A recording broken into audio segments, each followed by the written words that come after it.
राम राम राम राम राम राम राम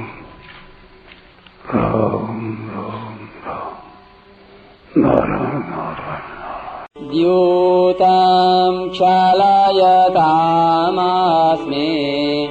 तेजस्तेजस्विनामहम् जयोऽस्मि व्यवसायोऽस्मि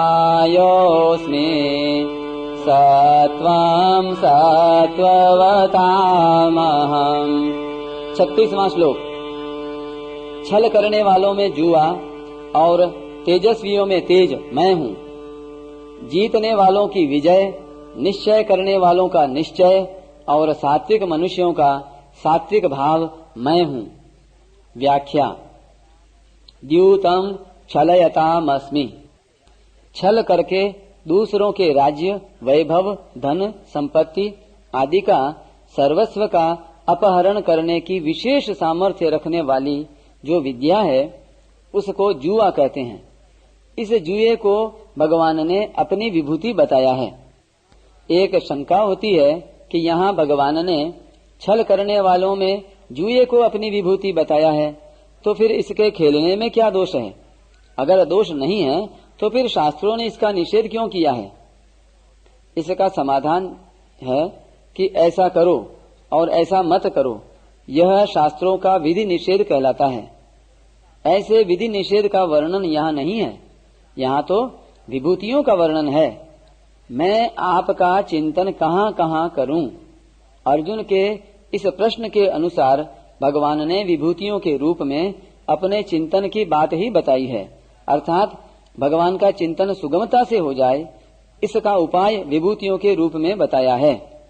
अतः जिस समुदाय में मनुष्य रहता है उस समुदाय में जहाँ दृष्टि पड़े वहाँ संसार को न देखकर भगवान को ही देखे, क्योंकि भगवान कहते हैं कि यह संपूर्ण जगत मेरे से व्याप्त है, अर्थात इस जगत में मैं ही व्याप्त हूँ, परिपूर्ण हूँ। जैसे किसी साधक का पहले जुआ खेलने का व्यसन रहा हो और अब वह भगवान के भजन में लगा है, उसको कभी जुआ याद आ जाए तो उस जुए का चिंतन छोड़ने के लिए वह उसमें भगवान का चिंतन करे कि इस जुए के खेल में हार जीत की जो विशेषता है वह भगवान की ही है। इस प्रकार जुए में भगवान को देखने से जुए का चिंतन तो छूट जाएगा और भगवान का चिंतन होने लगेगा। ऐसे ही किसी दूसरे को जुआ खेलते देखा और उसमें हार जीत को देखा तो हराने और जिताने की शक्ति को जुए की न मानकर भगवान की ही माने, कारण कि खेल तो समाप्त हो रहा है और समाप्त हो जाएगा, पर परमात्मा उसमें निरंतर रहते हैं और रहेंगे। इस प्रकार जुआ आदि को विभूति कहने का तात्पर्य भगवान के चिंतन में है। किसी ग्रंथ के किसी अंश पर शंका हो तो उस ग्रंथ का आदि से अंत तक अध्ययन करके उसमें वक्ता के उद्देश्य को, लक्ष्य को और आशय को समझने से उस शंका का समाधान हो जाता है। जीव स्वयं साक्षात परमात्मा का अंश है, पर इसने भूल से असत शरीर संसार के साथ अपना संबंध मान लिया है। अगर यह संसार में दिखने वाली महत्ता, विशेषता, शोभा आदि को परमात्मा की ही मानकर परमात्मा का चिंतन करेगा तो यह परमात्मा की तरफ जाएगा, अर्थात इसका उद्धार हो जाएगा। और अगर महत्ता, विशेषता, शोभा आदि को संसार की मानकर संसार का चिंतन करेगा तो यह संसार की तरफ जाएगा, अर्थात इसका पतन हो जाएगा। इसलिए परमात्मा का चिंतन करते हुए परमात्मा को तत्व से जानने के उद्देश्य से ही इन विभूतियों का वर्णन किया गया है। तेजस तेजस्विनामहम्।